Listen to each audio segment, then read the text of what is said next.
Welcome to episode 52 of the ADV podcast. Guys, we have a big one for you today, as usual.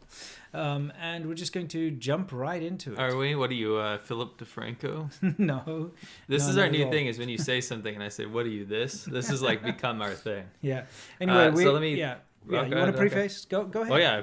Sure. I found these. I'm joking. No, I wanted to jump right into it, but you don't. I like to wade into it. You know why? Because I used to be a swimmer. Right. And the last thing you want to do at 5 a.m. before practice is jump right into the freezing cold water. Poverty is what we're talking about today. Yes. We're actually talking about the fact that China has declared victory over extreme poverty. And how it's actually just a bunch of nonsense. And unfortunately, China has not actually won over extreme poverty in China. You know, most people are too poor to afford such fancy drinks like this. I actually got a transparent can. It's called a transparent can. Okay. I think you also are rich enough to afford transparent drinks as well. It's a new thing. Transparent drinks as in water. Let's please move on.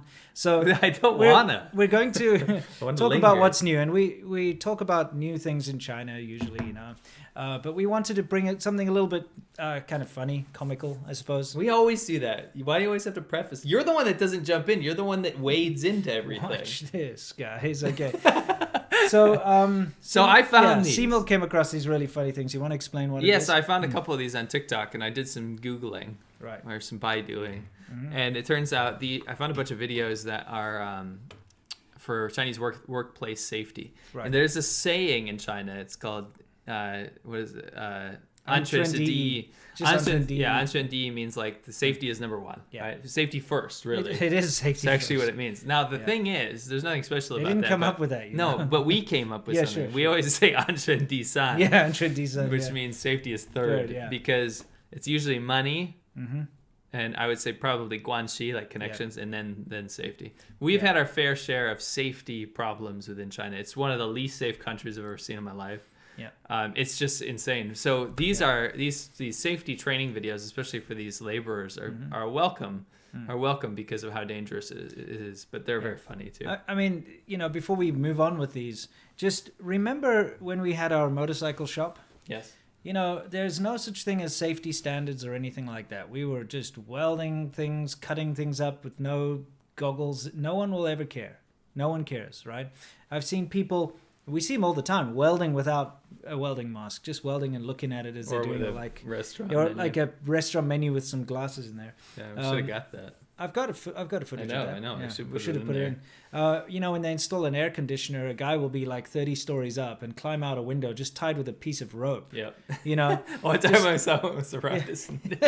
Yeah. No, seriously, like sometimes they'll be wearing a safety harness, but they'll literally just have a piece of rope and another guy holding the rope. Mm-hmm. I've seen some crazy stuff. I've actually filmed some crazy stuff.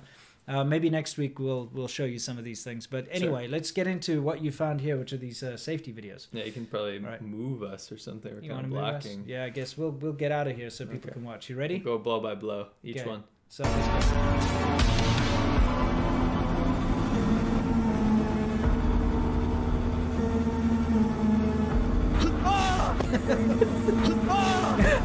I love the replay of the music. I know. Yeah. So with this one, you can go back. You can scroll back a little bit. Yeah.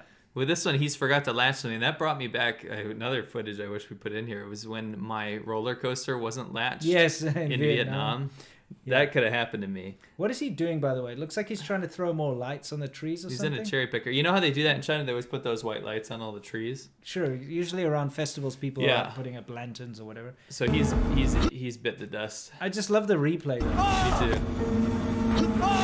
I like that they actually put in the effort for him to hit the ladder too on the way down. Yeah, that's a lot of work. So what's our next one here? Let's find out.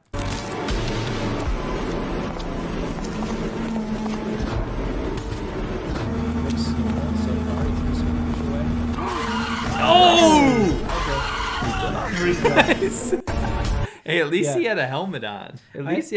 Yeah, I know, but that goes to show, look left and right before you cross over. Well, let's see if he did look. I just want to see if that's the lesson. I'm assuming that would be the lesson. He absolutely did not. He didn't look. He just went straight. He's looked looking. He only looked when it was falling on his head. Oh, okay. I guess you'd look then. Oh, because this guy's blocked. He's censored by his own bar. bumper or whatever the hell that is. Okay, anyway, let's okay. let's move on to our next one. This one looks juicy. Okay, let's see. No pun intended.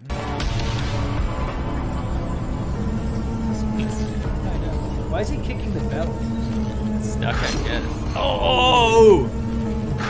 Yeah, okay. So that was a oil donkey. Yeah. And oil donkeys are probably quite treacherous, to be honest. Yeah. We've seen fields and fields. We've seen the largest oil fields in the world, haven't we? Or in China, at least. In China, for sure. Yeah. We drove past them during conquering northern China. Yeah. We filmed, I remember, like, nearby, there were tons of little crickets on the ground, and you guys were... They were grasshoppers. They were everywhere. There's millions of them. Yeah, but you guys were, like, running around trying to get macro B-roll of... Because there was so many. Yeah, but we never used it. And I was just sitting there like, what cool. are you idiots doing running around after grasshoppers? There was 3 against 1 where you were the only one that thought that wasn't interesting. And so obviously not, because it didn't make it into the show, so it wasn't just me. I thought it was interesting at the time. Anyway, yeah, the thing is, a belt-driven one like this with an electric motor, I don't suppose you should be kicking the belt anyway. I heard those cost about $1 million to set up, but then $250,000 set up, but you can make like $1 million after 4 years in the US. Okay. Oh, interesting. Just throwing that out there. Cool. Okay, let's see the next one. Yeah, let's move on. Yeah. Oh! Oh! What's he doing? Oh no. Oh, man! Right. Oh, man! That one was gruesome, dude. I'm glad they censored it. Me too, but I just don't quite understand what went wrong. Well, it's a 2-hit combo, really. He tripped, I see. Oh, let's see. He, like, tripped over the, whatever this railing is. Right. Wait, he tripped and then hit the wall, and then the wall collapsed on him. Okay. Okay, so why is that wall so flimsy? I guess they didn't put up enough supports or whatever. You know, okay. all that stuff. Yeah, a lot of people, this is another thing, is there's, like, so many people every year in China that die in coal mines. It's crazy. It's actually a real problem. It's one of the most dangerous things you can do. But yeah, and then he gets smoked by the... Wait, is he just laying down, just like ready for it? Look at him. He's just kind of like... He fell down. He's like, okay, well, resign myself to my fate. That's him. That's terrible. All right, let's see what's next over here. Yeah. Let's do it. What are they doing? Pulling a cable? Cables, yeah.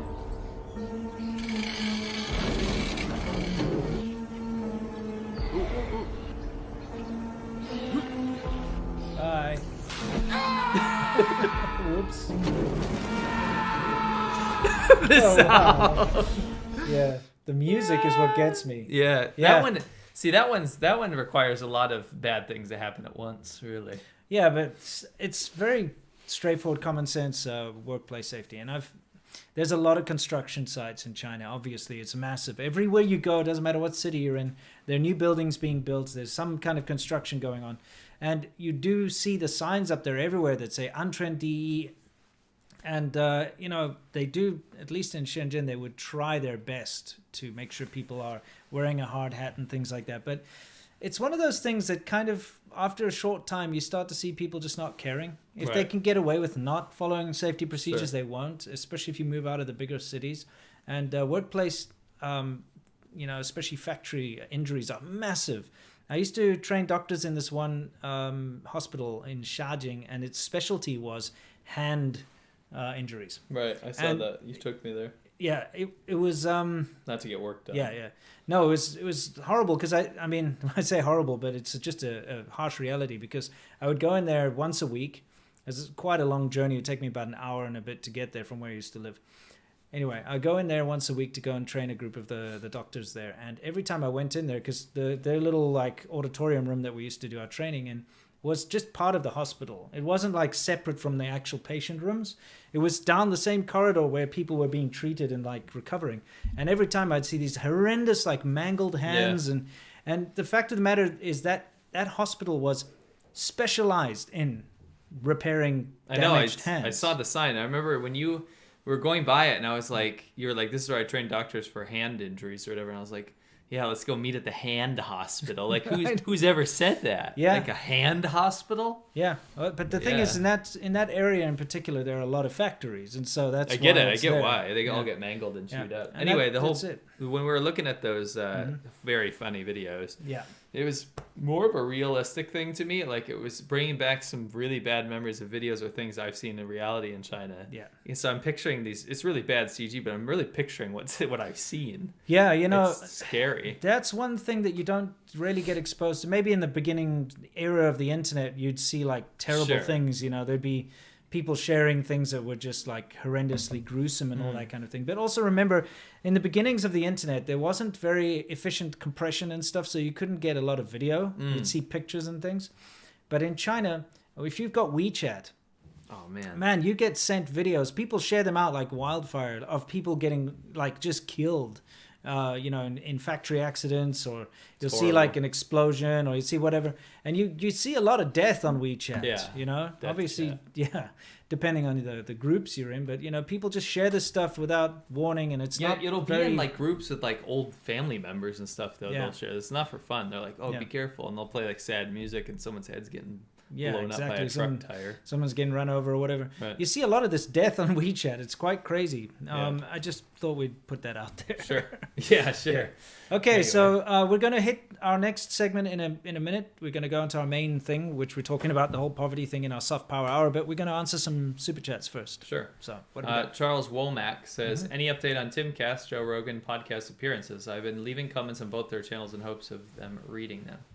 Joe Rogan, no. Yes, on Timcast. We finally, to crush the meme, squash the meme, we got in touch with, what happened was Lydia, I can't remember her name, I think that was her name. She was the talent manager for Tim Pool. Yeah. She had contacted me on Twitter DMs, and I had to actually never open my Twitter DMs. I had no idea. I don't use Twitter. Yeah, but she also contacted you on something else, didn't she? A while before that. I'm saying this, the last thing where everyone expected me to find was in the Twitter DMs, which I was like, I've never opened those before. Sure. Anyway, after we get vaccinated, we're going to fly to his studio. Yeah. So we'll let you guys know about that. Yeah. Darvel Long says, how do you feel about conspiracy theorists coming up with fictitious things about the CCP when there's already enough legitimate messed up things? Yeah, that's a good point. That actually bothers me. Me too. Because it takes away focus and it muddies the water. We should be focusing on the things that are real. That's the problem, is that there's very little accurate information. We like to be a couple of the voices that give you accurate information about that. Yeah. And it's tough. I'm not telling you not to trust anything else, but it's very tough when there's a much bigger agenda behind some of these things. And the conspiracy theory stuff really doesn't help. Yeah. So stay tuned to us, the most important, best CCP news. Is that what we are, CCP news? Make up your mind, Dave, keep an open mind. Yeah, but it's tough. Sometimes it's tough. Yeah, it is. Dave, have y'all thought about a daily live stream? What the heck are you on about, Dave? Yeah. That's crazy. Unfortunately, our schedule's too busy for that kind of thing. Yes. Once a week isn't enough. Yeah, no shit. That would be ridiculous. And we like to make sure that we have decent content to put out. We don't want to just make videos for the sake of making them. There has to be a purpose behind them. We usually have like way too much content, to be honest. So that's good. Yeah. Keep exposing the CCP. Hugs and kisses. Thank you very much. Appreciate it. Appreciate it. And one more from our early boys and girls. Jay Leo says, do famous Uyghurs, like these people has he named, etc., care or have any opinions on Uyghur treatment or camps back in their home province? Well, they don't have an opportunity to ever speak out. Their career is over, and they'll end up there if they say anything about it. Absolutely. And if they're abroad, if they speak up against these kind of things, there'll be massive repercussions against their family. China's got it on lockdown properly. Yeah. Properly. It's an unfortunate situation. You have to realize how desperate it is. And you think about it from your perspective. So say you're American and you travel abroad and you immigrate to another country. Let's say, I don't know, you go and immigrate to India and you're living in India. And you know that back in America, there's terrible things happening to your family. But if you were to speak out against that, then your family would definitely be, I don't know, put into Guantanamo Bay or something along those lines. So you don't speak up because you don't want your family to be affected. You kind of want them to just suffer along in their lives, but at least not get put in prison or disappeared or tortured or whatever. Sure. And so you keep quiet because you don't want your family to be hurt. And that's how China controls dissidents and people overseas and the diaspora abroad, is they know that they have a lot of families still in China. And if they step out of line, they lean on the family. And that usually shuts people up because you don't want to be responsible for the imprisonment of your family, who's got nothing to do with your actions, or the deaths or torture of your family, which has nothing to do with your actions. But you see, it actually does have something to do with your actions. That's what the CCP does. That's what they're so successful at doing, is they make it your fault. If you do something that they don't like, it affects your family. It's a terrible situation. Right. Anyway, somebody on the line of the conspiracy theories, they said, Chase Wilson said, what do you know about the mutant beavers in Siberia, you hacks? Nice. Okay, good. So we're going to hit our main segment, which is Soft Power Hour, where we talk about how China is changing your mind and using little tricks and basically pulling the wool over your eyes. Sure. And we've got a big one today, and that, of course, is this whole poverty thing. You may have heard it in the news. In fact, let's take a look at some of these headlines that we've been seeing in big publications. Obviously, we've got Xinhua, which is China. Okay, so you expect this. But then, I'm looking at the picture right now, and I just was about to say, she's coming between us. Then it makes it sound like we're in a bizarre love triangle. It does, yeah. It's very, very she's true. coming between us, guys. But we've got BBC, we've got Al Jazeera, Reuters, all these, sure. I mean, to be fair, it's saying China declares victory. Yeah. It's not saying that they did do it. Well, the fact of the matter is, it's gotten out there. Yes. Everybody in the world has seen this headline, more or less, no matter what country you're from. And so if you don't look into it, or if you're just kind of like browsing through, or even if you do read the article, you probably see that headline and think, wow, China did a great thing. Yeah, as a passing person, it does more damage than good, to be honest. Yeah. It's like, okay, we don't need to worry about that anymore. Yeah. It's all done. It's done and done. There are no more poor people in China. People are all taken care of. It's great. China did a good job. Move on, You guys better get ready for C-Milk's Math Corner. Okay, C-Milk's Math Corner. I'll try and help you out by interjecting when necessary to break it up a little bit. So, one thing I wanted to quickly point out before you get into your Math Corner is... Sure. Xi Jinping said... Xi Jinping 说. Yeah, Xi Jinping 说. No other country had alleviated poverty to the extent that China has in such a short time. Now, this is what he said over here. Okay. Anyway, you want to get stuck in? Sure. Can you scroll to the next page? I will do so. So I've put together a bit of a timeline here, okay? Mm-hmm. And what we have to first look at is the 18th CPC National Congress. Yeah. And actually it can be also called the National People's Congress, which I find hilarious. The acronym is the NPC. Yes. Yeah, so wait, before you get stuck in, sorry to interject here. Sorry. Why did China suddenly come out now and say, sure, we've beaten poverty? Like, why now? Because they could have done that last year. Sure, the language is so important. They said it's been totally eradicated. Yeah, but why did they say that now? Why? Completely. Why did they choose this time? The reason is, in 2012, at the 18th National Congress, the NPC Congress, and that was when the leader was actually, Hu Jintao made this speech, was he said, by 2021, all poverty, extreme poverty at least, in China have been eradicated, right? And China's never, ever missed one of its goals, whether it's 5-year plans, 10-year plans. China never misses those goals. It misses them all the time. Well, it misses all the time. My point is, publicly, they always say that we had to do this. So if Xi Jinping didn't stand up and say, hey, we actually eradicated poverty, if he didn't do that, then they didn't complete one of their goals, which means there's no real legitimacy for the Communist Party of China to exist. Can I give you an analogy here? Sure. Say my New Year's resolution is, by March, I am going to weigh 78 kilograms. Okay? So I go stand on my scale and I'm weighing like 98 or whatever, which is more or less what I weigh anyway. Yeah. So anyway, this is the goal, right? This is my New Year's resolution. Sure. So March rolls around. I stand on the scale and I'm 95. So I've only lost a little bit, right? But I made that resolution and I want to prove to everyone that I stuck to my resolution. So what do? I move the weights on the scale so that it, those kind of, so that it says 78 kilograms. Then I just look at that and I say, hey, look, I made my resolution. I told you I'd weigh 78 by the time March rolled around. Well, look, I weigh 78. Meanwhile, I don't. I've just changed those weights. And this is legitimately exactly what's happened here. That's a good analogy, because if you can continue on the slide here. I don't need this slide anymore. Next one. We're going to look at, this is the 18th National Congress of the Communist Party of China. So during this Congress, this is where Hu Jintao and co. Hu Jintao, by the way, was the leader of China before Xi Jinping. It was so much nicer when he was in charge. He wasn't necessarily that much. It's not about him, better, but It's just that China was operating in the with Jiang Zemin was operating in that gray area where a lot of evil things that this Communist Party of China was capable of. Yeah. They were capable of all of these things that Xi Jinping could do. However, they weren't doing a lot of them. Right.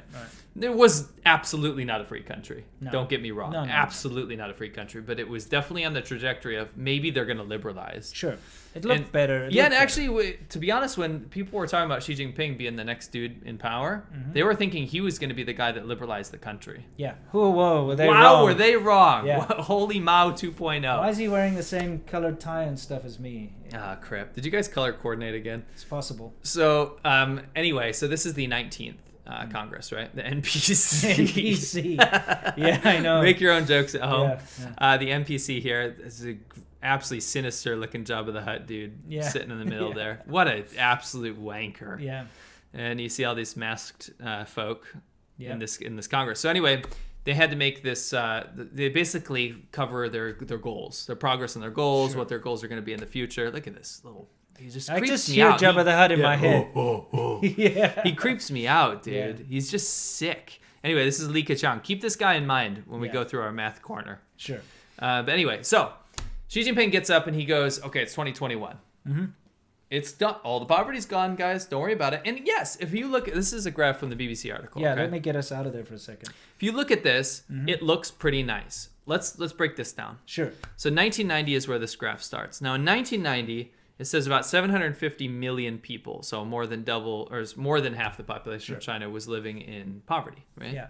Less than $1.90 per day. Now get that through your head. That's very little money. Sure. Okay, now that is the World Bank standard of very low income countries. Sure. So we're talking about African countries. Right. Not the rich ones, the poor ones. Yeah, any impoverished country. Yeah, like some of the South American countries, right? Yeah. So back then, it looks like it was very poor, right? And it goes down and down and down to the point where there's barely anybody living on $1.90 a day, right? Exactly. Now, here's the problem. Is you got to keep one thing in mind. Is $1.90 a day by the World Bank standards, even back in 1990, you have to change inflation. Even if you know economics and stuff, you have to change inflation completely differently here because $1.90 a day in 1990 in China would get you a shit ton of stuff. Yeah, you could get a bag of rice. Yeah. Enough stuff to like keep your family going for a month. Yes. You know, it's crazy. Even since I got to China, when I got to China in February of 2006, right? So I got to China in 2006. I remember you could buy like a meal for about 1.5 RMB, and I'm talking about just like a. This is cents, by the way. Just cents. Like so, you get rice, a portion of rice, and some slop, whatever mixture of vegetables. Keep you alive. Yeah. But I mean, that's nothing. No. And so, $1. So that was in 05, 06, right? That was 06, yeah. So think about that. But it's not like that anymore. No. You can't just go get that. No. That same lunchbox thing that you could get is going to cost you at least around about 8 to 10 RMB for like the most. And I'm talking about like leftover scrapings of the floor. Like this stuff is not good. No, this is like it'll make you sick. Secondhand rice that's been from a restaurant or something being repurposed. But you can now get that same lunchbox for around about 8 to 10 RMB. So that's a massive jump. Think about that. So you're talking about, you're literally talking about 100 times, or not 100 times, 10 times more expensive. Yeah. So 10 times more expensive for this little lunchbox you're talking about. Now this is even just keeping in mind like, okay, inflation. Okay, we've adjusted our numbers. Yeah. But to go take that back to 1990, that's what makes that even more wildly crazy. Back in 1990, my wife's parents made about 30 to 50 RMB per month. Per month, and they still survived. Sure. So you have to keep in mind how much stuff costs back then, right? Mm-hmm. The actual cost of products. Yeah. Now, that's not to say that there isn't some progress here. There is, but here's the issue.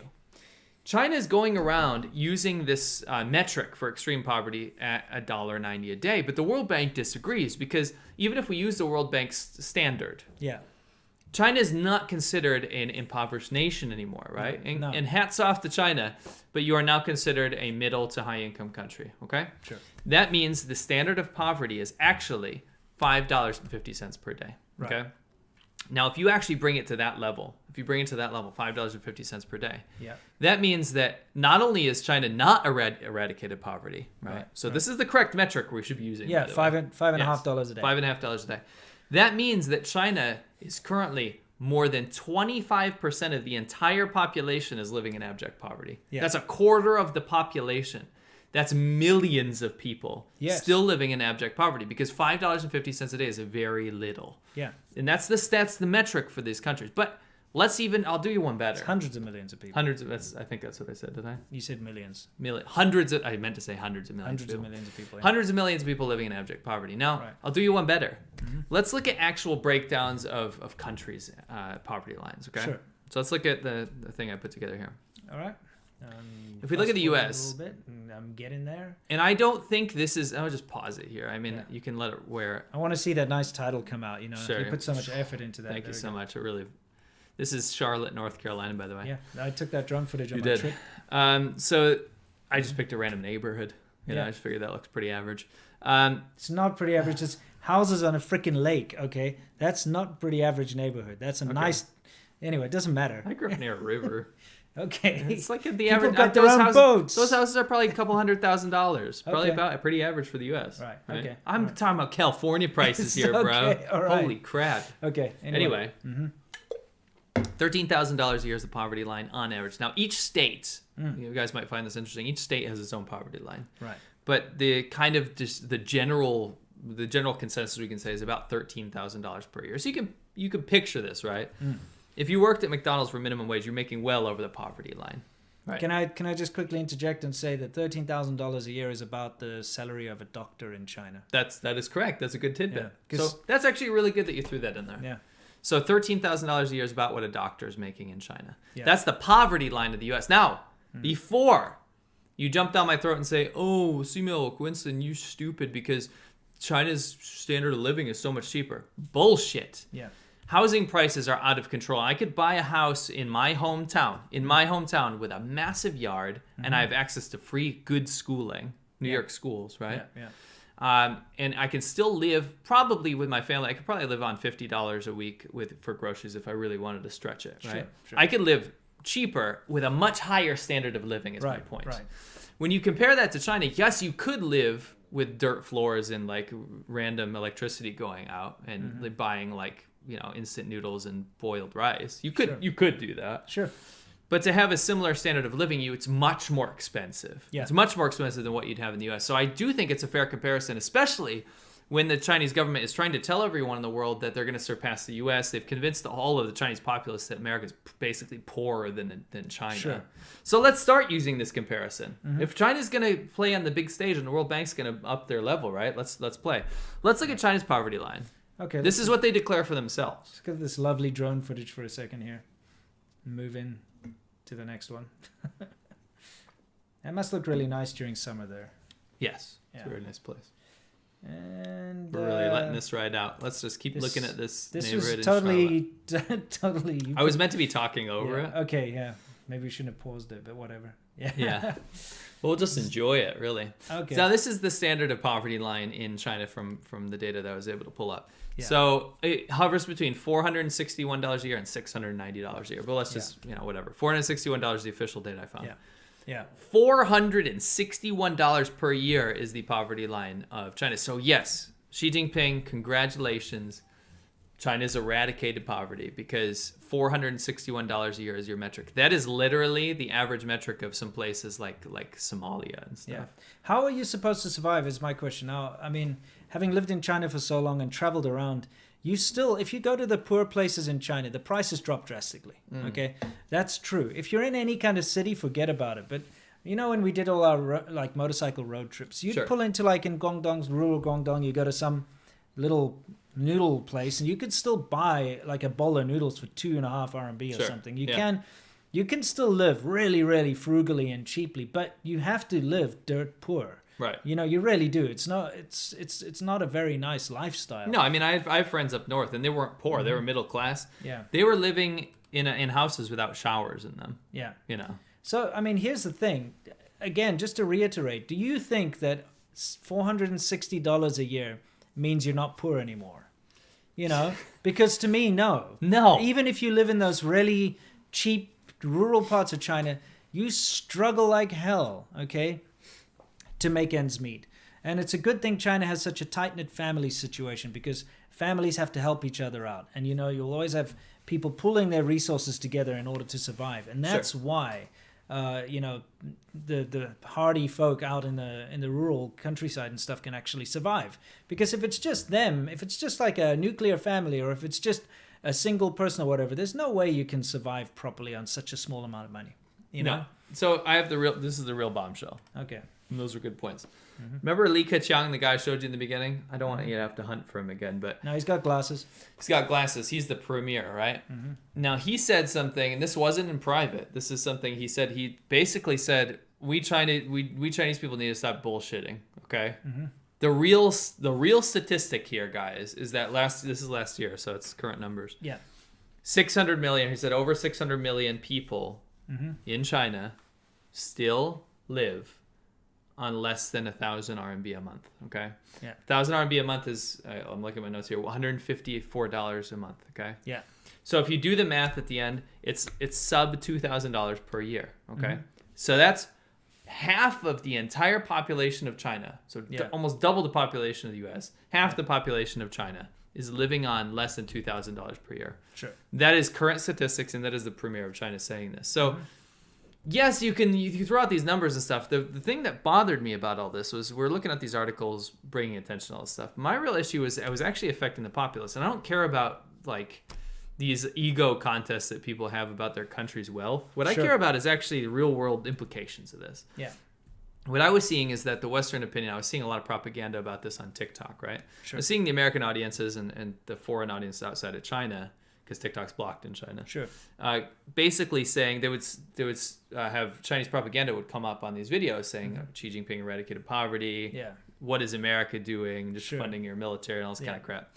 And in the comments section, what it would say is all these younger people that are kind of maybe struggling a little bit, right? They'd be getting upvoted by saying like, yeah, this is bullshit. Like, look at China's eradicated poverty, but I live poor. You know, I still live in the hood.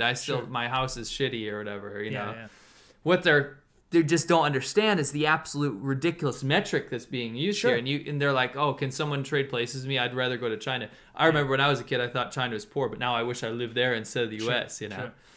If you were to understand, my message to them is if you'd understand what the metric of poverty actually is, for someone in your status, let's say you are lower income in America and you trade a place with someone in the same lower income bracket in China, you wouldn't want to be alive you wouldn't want to be there. That's the stupid thing is everyone reads these headlines and it says China eradicated poverty, declares victory over extreme poverty. And you were seeing all those people on Twitter and stuff saying like, oh, read the headlines today. U.S. bombs Syria, but China eradicated poverty. Who do you think's better? You know, that kind of thing. And they love Chinese government loves that. Of course they do. But, you know, the fact of the matter is it's not as positive a headline as you think it is. I'm not trying to be a Debbie Downer over here. I'm trying to be realistic. This actually works against the rural people of China. Because when you've traveled China as much as we have, and you've seen as much poverty as we have, you understand the struggle that's going on there. You understand how harsh that lifestyle is.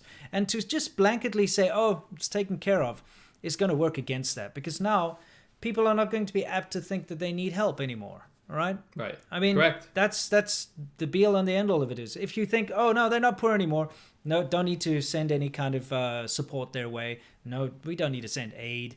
You know, we don't need to help rural school children in China who need it. Because it's already been eradicated. It's been taken care of. And it takes the pressure off the city. But now keep in mind, China's the least charitable country in the world. And yeah, that's a really shitty statistic to have to throw out there, but it's the least. Chinese people do not give to charity. No. Number one, I don't blame them. The government has stolen and corrupted so much charity in China, so I kind of get it. Yeah. But number two, it's also just not in the nature of an authoritarian state because the state's supposed to take care of everything, right? Sure. So you're going to take a lot of pressure off the little charity you already had, right? Yeah. Because poverty's gone, right? Poverty's gone. Skip this and go to the actual footage. Okay. We'll come back to that in a second. Yeah. So the thing is, like Winston said, you can go around China, and yes, some of this footage is a bit older that we took, but that doesn't matter because you can look at current stuff. Yeah. In a lot of these people, if you go to this village, you got to understand a lot of these places haven't really changed that much because the attention's been taken off. I filmed some of this, not this. This I filmed in 2017. Sure. The girl eating. She's holding a rat. For those of you who can't see, that's her food and probably also her toy. this we filmed in Guizhou, this particular thing. Yeah. I filmed some of this stuff in 2019. So, Sure. that's not that long ago. You can't, within 2 years, I know China's got this Shenzhen speed, as they call it. It's actually called Shenzhen speed. They use this to say that's how quickly we can fix things. But you cannot eradicate the kind of poverty that we saw in 2 years. It's not possible. No. Never mind the fact that we've actually got people still there telling us and showing us and sending us footage and stuff. But it's just an unfortunate fact of life is that rural China is still very, very poor. There are a lot of little towns and villages up in the mountains and just off the beaten path where people are living an incredibly impoverished lifestyle. And that's not changed. That's the thing is what the Premier Li Keqiang says flies in the face of Xi Jinping's propaganda. And that's why I think that Xi Jinping's not too fond of him. Yeah. The reality is 600 million people in China are currently living on less than $2,000 a year. You got to get that through your head. Yeah. Think about the poorest people you know in the U.S. and you're just not going to be able to make a comparison. Exactly. I mean, Seamilk was actually with me when I filmed this. I was right We were standing next to you. busy riding on our motorcycles, and I didn't even know she was holding a rat. Remember, I just you're filmed just it. filming it because I think we went off to take a break or something. I remember like her uncle was holding a rat. That guy. That you talked to that guy. Yeah. And I was like, whoa, that dude's holding a rat, so let me film it. And then I was like, that girl looks very pretty. That's and, right. I like the fact that the grandmother was cute. I thought, let me film that. I can show some of the nice, like country life that goes on in China. And, afterwards reviewing, actually a subscriber told me, because I used that footage once, he's like, whoa, that girl's holding a rat. Yeah, we missed a lot of the stuff. We're just seeing a dog licking out of a hose, a leaky hose. Like, we missed stuff in the background. Exactly. Anyway, so basically what I wanted... Okay, there's some more recent stuff, actually. There's a dude... He took this footage in from Bacon's Travels. Yeah, he's a Chinese guy who travels around China. Yeah. Really cool stuff he gets. But this is Sichuan province. Mm-hmm. It's a province we didn't end up filming for a documentary, so it's good that we showed this. Yeah. This is Daliangshan. Yeah. And this is how people are living, and these are. I mean, this is just the way of life for a lot of people. You'll notice. Look at the dirt floors inside the house. It's a mud hut, but this is. We've stayed in places like that. Oh yeah. Oh yeah. We had a conversation about this the other day. When we saw this kind of poverty in China while we were there, we didn't film it. No. And we didn't film it on purpose. We didn't want to, for various reasons, film it. I think the first reason was out of selfishness, to be honest. Sure. I think we didn't want people to think that we made a mistake to move to China. So, right. I mean, I'm not just talking about poverty, but a lot of the negative things that we saw. So, like when you see someone brutally killing a dog or something like that, I avoided. I actively refused to film that kind of stuff because I didn't want to put it on my YouTube channel, and I didn't want my friends and my family and people overseas to say to me, like, why would you move to a country that does that? Why would you associate yourself with that kind of thing? So it was a I selfish can thing. agree. It was tough. Like when you, especially if people come visit or whatever, you want to show people stuff. You don't want people to think you're like living a crap life. Yeah, but you're downgrading. You also don't want people to think that you support that kind of thing either. Of course. So, there's a lot of the bad stuff I didn't film for that reason. Second reason I didn't film a lot of the bad stuff, like the poverty that I saw. This was in Guangdong. Yeah, we filmed, not Guangxi. Yeah. Guangxi. Sorry, Guangxi, it was on the way to Yangshuo, Guilin or whatever. Yeah. Another reason is simply because we buy into the whole culture of face. When you live in China, you buy into that whole thing. You don't want your Chinese friends to lose face. So I didn't want to put a lot of this footage up on my channel for the very specific reason that I didn't want my Chinese friends or family or whatever to feel like ashamed, because unfortunately the thing is in China is it's all about this collective idea. It's ridiculous. You show a poor person or a poor area of China and suddenly all Chinese people will react and say, you're painting us all as being poor, which is not the case. You're pointing out an individual area or a certain segment of the population or whatever, but for some reason, because of this face culture in China, everybody believes that you're attacking everyone. Right. And they take it personally. Everybody does. And it's frustrating because it prevents you from talking about very important issues because you're worried about hurting the feelings of your friends, your Chinese friends and family. Sure. And that's, I'd say, a lot of the reasons why I didn't film a lot of the bad things I saw. And I think you can concur in a lot of that. I agree. And I think this is the problem, is that the way I want to sum this up is that there are massive problems in my country, in the U.S., right? Sure. There's massive problems with wealth inequality. Now, to make this comparison, China's much worse. Yes, it is. It is much worse. The wealth gap is much worse, but that's not my point. My point is that in the U.S., you have people that face these problems. Yeah. I don't think anyone's walking around with blinders on saying, unless they're like super wealthy and they want to avoid it. But the average person can be painfully aware of the situation going on here, right? The homelessness issue that we have in our home state of California, right? That's a good point as well.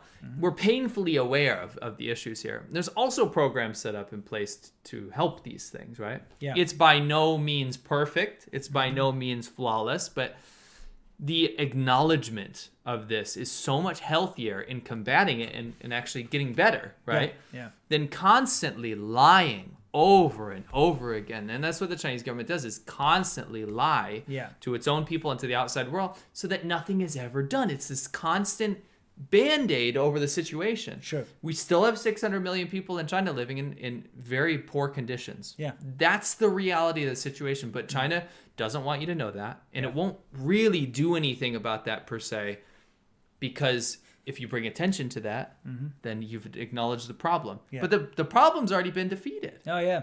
Hey, I gotta put in here. How often have you heard people, whenever I show some kind of poverty or whatever, or we show something that we want the problem addressed. We're not doing this in order to try and shame anyone. We want to say, look, here's the issue. This needs to be fixed. It's a real issue. How many times you show that, they're like, why don't you talk about the homeless people in LA or whatever? I'll tell you why. That's because a million other people have talked about it. It's in the news. It's not a secret. It's not being hidden.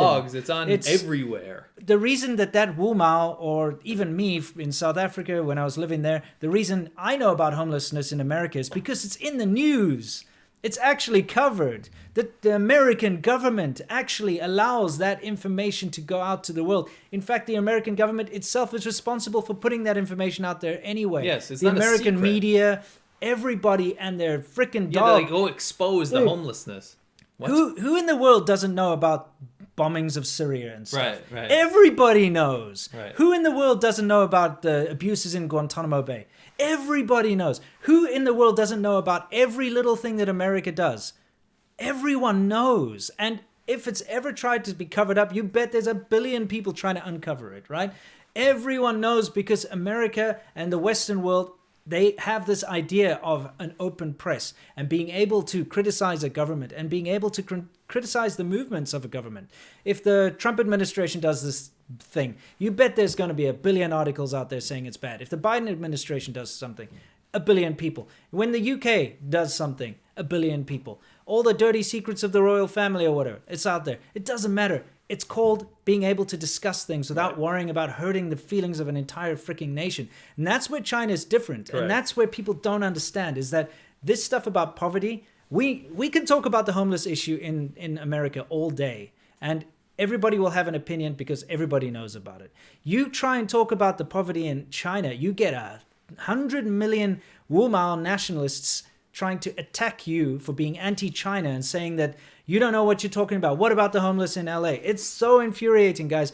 China has real problems, but because they're so good at censoring what gets out of China, they're so good at censoring the news. You don't talk about it. You don't know about it.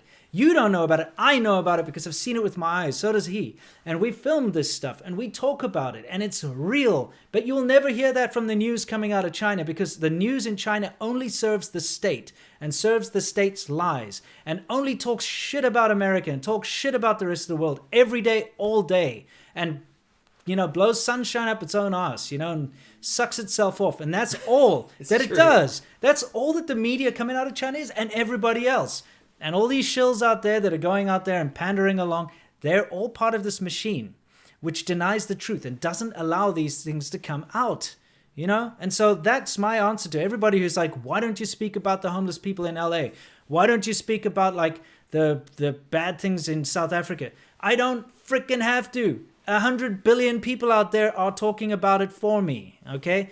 Nobody's talking about the China stuff, and that's why it's important for us to keep pointing it out. We need people to see what's happening. Yeah, and I'm sorry that we're so invested in the rural people that are impoverished in China, because we've met them and we feel bad. Yeah. They're human beings. It's not some faceless ordeal over in a different country. We've spent time with them, living with them, talking to them. They get the short end of the stick and they can't do shit about it. And they constantly get shafted. Yeah, they're the nicest people. They're the nicest people in China anyway. Yeah, I mean, jeez. Anyway. Yeah. So yeah, that's pretty much the end of my rant. But I just want people to know. So anyway, I want to get back to back to the that picture of. Why don't you talk about the homeless people in LA if you love it so much?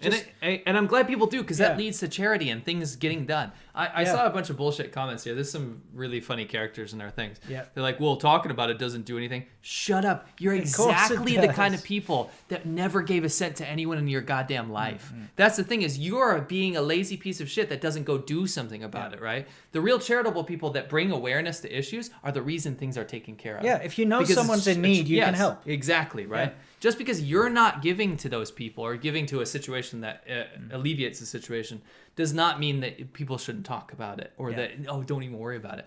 That's the kind of people that the complacency that leads to authoritarian dictatorships like in China, to be honest. Let's talk a little bit more along the same lines. You know, how China basically just...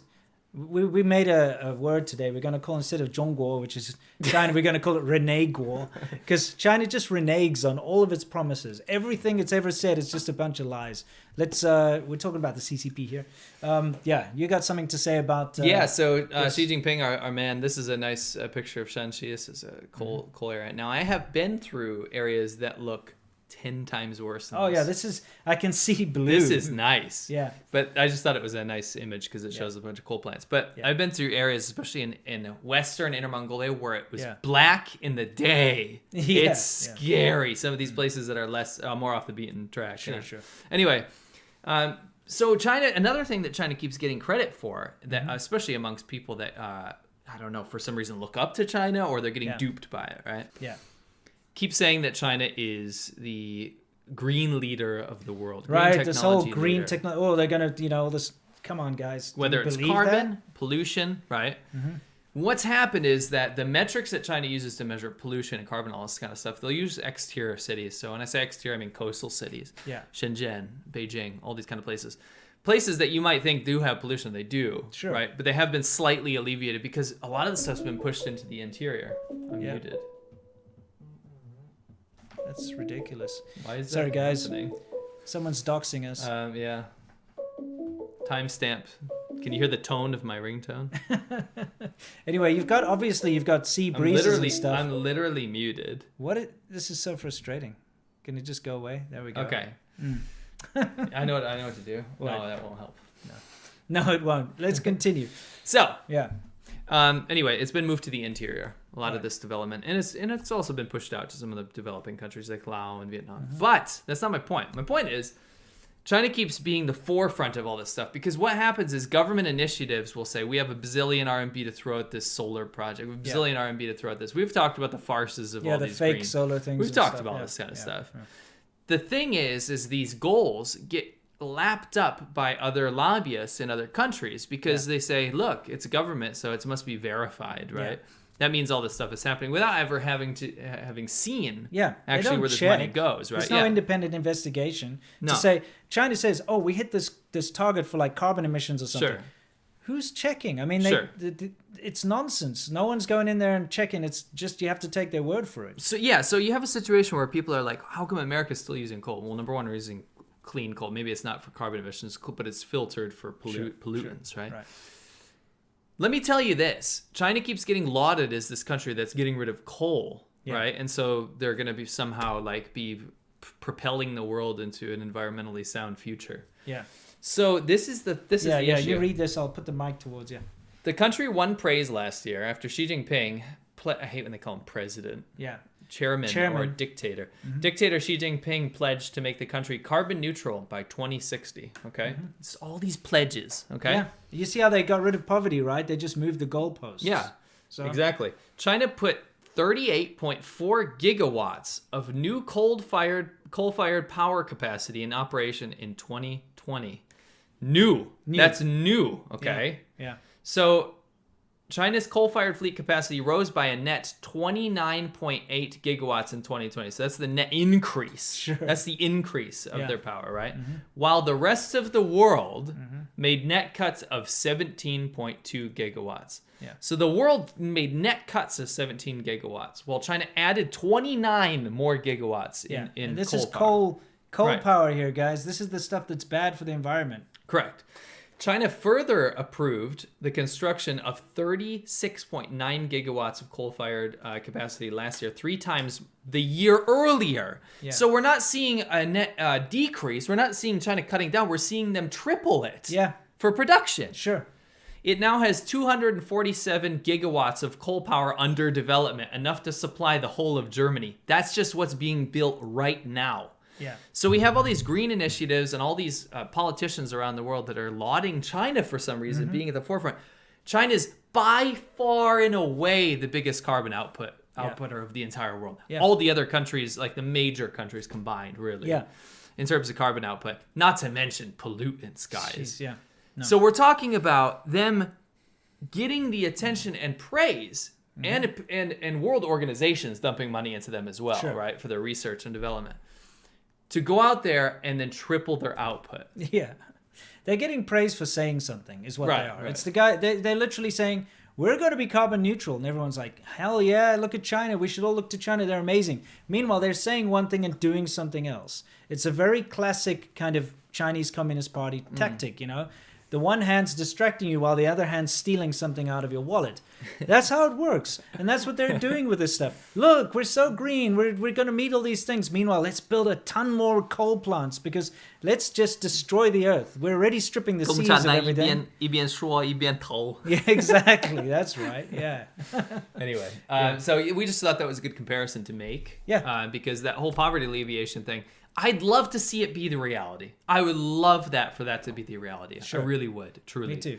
But I really think that China needs to stop. I mean, the Chinese government demonizes charity already, so that's already a poison environment for that. Yeah. But I really would like to see China not be an impoverished country. That would be a wonderful thing. It truly would. Maybe do something about it instead of saying that it's already done. Yeah, I've told this on the podcast before, but you know, the 2008 Sichuan earthquake. Yeah, I really got to see how bullshit charity is in China. It'll take the wind out of your sails. Bullshit, you know. Our boss made us all line up, and he gave us like a 500 RMB or something to hold, and so we're all holding it. And he had like a little collection box which said, whatever, Sichuan earthquake, relief fund in Chinese. Right. And he made us all stand there and pretend to be putting money into it. And then after the photos were taken, he took all the money out of the box and put it back in his pocket. He didn't send anything. I thought I would be doing the good thing, and I gave my entire month's salary to the relief efforts in the 2008 earthquake. And, you know, I went to the company because I was working for this company. I was like, my entire salary I wanted to be sent. Guess what? It never got sent. They just kept my money. I basically worked for a free month for them. And after those experiences and many other experiences regarding all the charity fraud and how even the Red Cross in China, the Gourmet May thing and all this kind of nonsense, you realize that if you're giving money to charity, all you're doing is giving money to some corrupt piece of shit so that you can go to the KTV and, you know, bang escorts and stuff. That's it. And it's like, what am I doing this for, you know? Sure. And all people in China know this. They know this, so I get it. Yeah, so that's why China is the least charitable country in the world. Yeah, I mean, who would donate to fat, corrupt officials? Yeah, exactly. It's really annoying. Yeah, we're going to hit some super chats. Sure. Sorry, guys, we're always getting sidetracked here. Let's get us back. Cool. Jonathan Lau says, view on states ending lockdowns. I mean, lockdowns should end when enough people are vaccinated. Yeah. But I mean, the lockdown, it depends on what the lockdown entails. I think people should be able to go outside and do whatever the hell they want. Yeah. But they should be wearing masks and I just think you should be mindful of other people. The cases are going down in some of the areas we've seen, so that's good. Yeah. Bengal Tiger NYC, have the CCP tried to salami slice Mongolia? I mean, that's how they got inner Mongolia. Yeah. But they're definitely trying to take outer Mongolia. Yeah, and for those of you who don't know, the salami slice is what they're trying to do with India and stuff, is where they keep moving the border just a tiny bit that people can't really notice, and they like move their troops there, and they move the fence, or they, you know, the demarcated place on the map. It's like couple of meters here, a couple of meters, and they're trying to like take over territory that way. The thing is, Winston and I ended up in Mongolia by accident. I've done it twice now because there is a lot of parts that don't have a fence. It's just too vast. Russia's got a full-on fence. Yeah. We saw that. But like we ended up, remember we were checking our maps and we're like, holy shit, we're actually in Mongolia right now. We're in the grasslands. It's happened twice now, by accident. So China could be doing that very easily. Sure. Akosha, just dropping by to say keep up the good work and stay awesome. Final Fantasy 8 for life, great game. Lol, hell yeah, dude! Finally cool. Final Fantasy 8. That's great. Respect, finally. Enough of these other guys. They're 7s. I like 7 too, but 8's my favorite. Yeah, 8 too. Just Informed Clip says socialism is the gateway drug to communism, and communism is the end of free society, as in China. Are you guys worried about China Biden's Chinese Guanxi? Number one, China's not communist. It's an authoritarian dictatorship, which is very fascist. And capitalist at the same time. Yes. Now I also don't believe in communism as well. Yeah. Both to me awful leadership styles. However, to say that like they're in the final stages of like socialism, how it ended up in communism in China. China's neither of those things. China has almost no social programs, and they're not communist. Yeah. They just use the communist dictatorship. They just use the communist rhetoric to control people, and that's the thing, and to appease people, and that sort of thing. Sure. And as far as the whole Biden Guanxi thing, dude, we're gonna have to keep an eye on. Look, China is very good at corrupting people, and I'm just saying this in general. You see, like that spy that was sleeping around with different people, politicians and stuff. It's kind of normal. We got to watch out because there's a lot of money to be made in China. There's a lot of bribes to be taken from China. And if you've got interests in China, you're going to be favorable towards China and the Chinese government. So when you've got a president that has family ties to working in China, like his son and all that, you have to be a little concerned. Concern is the correct word. However, I would say in general, as an American, I'm positive about the current China policy. Yeah. I'm very much positive. It's actually not what I thought it was going to be. But you still have to be concerned. Absolutely. I didn't say stop paying attention. I said absolutely be more fervent, if anything. Yeah, exactly. But I'm quite pleased with the China policy. Should really crack down on, those goings on. You know what I mean? Canadian Greg, very, very generous. Thank you. Thank you. You guys are fantastic. My girlfriend lived in northeast of Durban on the coast for a year in 2020. Can you discuss the parallels between the ANC, South African politicians, and the CCP, the economic situation of South Africa, and how strict COVID lockdowns affected the township and rural folks? Okay, I can't get too much into it, but what I will tell you is that, the ANC and the CCP are very similar, where they pretend as if, people have some kind of control over their destiny, but they don't. You know what I mean? Right. At least in South Africa, you've got this farce that people can vote and stuff, but it's just a farce at the end of the day.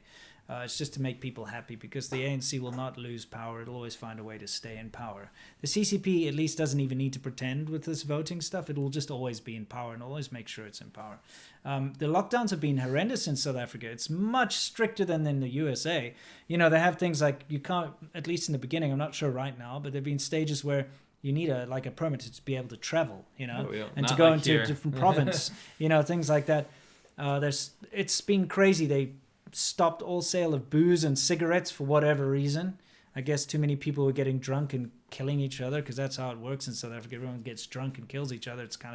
It's a national pastime. So I guess the fact that people were kind of locked down indoors and in the townships and stuff was just getting out of hand. So they banned alcohol. It was ridiculous. So people are like making their own alcohol. My parents were making their own wine out of like fruit juice and sugar and stuff. I'm like, what are you guys doing? Can you just stop being alcoholics for a minute, But at the same time, I think it's just ridiculous that they would go to these extreme lengths. But it's been pretty tough over there, and it's really hit everybody very hard. Much harder than in the States where, for instance, we've been free to do whatever we want. We can travel. It doesn't feel bad I haven't felt restricted. Actually, I haven't since the beginning. From the beginning, I haven't felt restricted at all. No. As long as you've been taking a mask with you and keeping your social distancing, we've been able to go to the beaches. We've been able to go travel out of state. Go over on our motorcycles, go where we want. we went to freaking Vegas. We did all this stuff during the pandemic. Obviously, you just have to be careful. You go around everywhere you want, and so you don't feel restricted. We never were in a situation like when you say Vegas. We never went to a situation where there's people indoors. No. I mean, we rode through there and sure. stuff. But I'm just saying, like, you can do what you want as long as you're not a dumbass who's going around coughing on people and stuff, sure. So I felt that the lockdown hasn't really been much of an issue. And I know that there are areas and it's affected businesses too. Oh, yeah, big time. And going to restaurants and stuff. But there are areas that are much worse. But I just wanted to say South Africa's had it hard during this time. Yes. Yeah, good point. And of course, you can't travel out of South Africa now either. No. And you can't travel to most places in the world. There's a South African strain or whatever. Yeah. Anyway. Saptarshi Sengupta. Sorry, it's a South African strain of a Chinese virus. Saptarshi Sengupta. We should say the Wuhan virus. Well, I mean, if they're going to say South African, I know. why can't I say Chinese? I'm not saying the ethnicity. Agreed. I'm saying the country, the nationality. Right. So China as a country. Sure. Yeah. Thank you, Winston, for your latest video about the public toilets in the PRC, People's Republic of China. Yeah. Public hygiene is a crucial topic where I live. I was curious about the situation in RSA. That's your country. How does it compare to the PRC?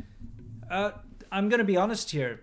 You get disgusting toilets everywhere in the world, and especially in the more rural areas of South Africa, you get disgusting toilets too. But if I were to compare percentage-wise, South Africa is way better. I've been to some townships where the long drops, I'm talking about long drops, right? Same thing, it's just a pit toilet, are so much better. They actually have like a toilet seat, they've got toilet paper, that kind of thing. I've stayed in some bush camps and things, I've done all this stuff out in the sticks. And I've never come across, in my entire life living in Africa, and I traveled through places like Botswana, Namibia, when I was younger, we traveled around. I've been around Africa a fair bit. I've never in my life seen toilets like I have in China. It's another level. It's something that's far, far worse than South Africa and the places I've been. Because, I guess it's something about the fact that in China, nobody owns anything, right? It's all kind of just like, the community doesn't need to take care of the public toilets is what I'm saying. Yeah. When you're in a society where like everyone in this little village or everyone in this area has to use the same long drop or the same toilet, I think there's a little bit more respect because it's kind of your toilet for your village or your area or whatever. Sure. And then of course, if you go to gas stations and stuff, they have cleaning staff that stock toilet paper that go there and clean the mess. Whereas in China, especially in those truck stop toilets and stuff, there's no one going in there to clean that stuff. That's why there's like shit all over the floor and toilet paper tissues that they've used just chucked there. And another thing is that you can't flush toilet paper and stuff down the toilet in China because the plumbing systems can't handle it, right? So the toilet paper has to remain outside. It's gross. So it ends up in baskets or just on the floor. And I'm going to say this now. You can quote me on this. Chinese public bathrooms are worse than South African public bathrooms. Way worse. Not even a comparison. Okay. Interesting. Just wanted to say that. Case closed before we move on. Case closed 93. This week, there have been workers in the attic of my apartment building. They've made it near impossible to work from home with a noise, and then part of my ceiling collapsed. Oh boy, have I been there. Yeah. Now I feel like I'm in China. Yeah. Well, you get a little taste. Yeah. That's good. There you go. You have some culture shock there. For sure. Best of luck, by the way. Sneaky Jolteon says hello. We have a great opportunity for you. A man named Tim Pool has reached out to you. This is a chance for a limited time only. Call now. Nice. Thank you. Thank you, Sneaky Jolteon. Fanna, thank you. And Lenore Hamburg, so happy to catch you guys live again. Question, what is your favorite thing to eat these days? A greeting from Finland. Nice. Thank you so much. Kiitos. Favorite thing to eat these days? I don't want to be boring and say pizza, but I freaking love pizza. Yeah, pizza's awesome. Pizza and wings, dude. Yeah. It's like my thing. Totally. Let's try to mix it up a little. Yeah. I mean, I personally, what else were you going to say? Recently, my wife, I've been cooking mostly, but my wife, she's been cooking this Chinese style lamb. I usually cook the lamb, I roast it, but she's been doing this mun yan rou, and it's freaking amazing. It's like, it's stir fried and stuff, but she tenderizes it and stuff first, and it's amazing. Great lamb. This Chinese lamb I've been enjoying. What about you? I mean, it's a mixture for me. I love American food. Unfortunately, It loves me too, and so I get fat when I eat it all the time. Yeah. Japanese food, Chinese food of various different styles. I like it. My wife, obviously, she's Cantonese and she loves to eat Cantonese food, so she's always ordering baijiaji and things like that, Gotcha. which we get in. This is just steamed chicken. Isn't it like boiled? Boiled chicken. I thought it was steamed. I'm pretty sure it's boiled. And that's why it's not that great. It's definitely steamed. The baijiaji is steamed. I feel like it's boiled. No, it's steamed. Just look it up at some point. But yeah, it's either boiled or steamed. Either way, it involves water. Yeah. Okay, and it's not great. It's watery. It's like salt. They salt the outside of it and then it's steamed. Whatever. But what I'm trying to say here is that when she orders that, we order a bunch of other Chinese food from various restaurants or the same restaurant, and there's a lot of good stuff that I love. So it's a mixture of Chinese, Japanese, and Western food for me. Yeah. Last one I'll do before we move on is JMRS because it's very, very generous. Right. Thank you very much. You. Yeah. I hope this helps to keep you two and yours out of poverty. Thank you so much, man. Stay awesome. Thank you for not being shy with the humor there. Yeah, that's fantastic. All right, let's move on to worldview. This is when we talk about everything in the world, specifically with regards to China. Mm-hmm. So it's basically just... Next week we're going to have to phase out those explanations. We don't have to. Okay. Oh! It's our favorite gay porn viewer. Our favorite gay porn... No, our favorite gay porn politician. Yeah. For those of you not in the know, this is a wolf wanker. Yeah. Or wolf turd warrior, but as they call them, wolf warrior diplomats in China. If you're new here... A wolf warrior diplomat is this new era of Xi Jinping's appointees that go out into the world and instead of being polite like they used to be, are just assholes. Yeah, they just attack the West all the time. Sure. They do... Wrongly so. Like the thing is they're petty and they do things that politicians would never do. Correct. They're not They go out and they like personally insult other politicians. They insult countries. Right. And they don't use diplomatic language. They just use the language of like a schoolyard bully. They called Australia the gum on the bottom of a shoe. Yeah, exactly. They've called people racist and inhuman. Yeah, that's right. They've called... they've said so many things. This is ridiculous, the kind of things. Zhao Lijian, one of our favorites, he recently got caught following gay porn on Twitter. That's why we called him gay porn follower. That's right, yeah. So he got caught following gay porn on Twitter. Not the first time Chinese diplomat has been following porn on Twitter. Yeah. They should probably learn how to use Twitter. They should probably not be using Twitter because they banned Twitter in their own country. Or just follow their own country's laws. Yes. But unfortunately, with China, CCP officials get immunity from any law. So if you think... I'll pose something to you. If you think the immunity for Chinese diplomats or Chinese politicians stops at them being able to jump the firewall and use the internet freely... No.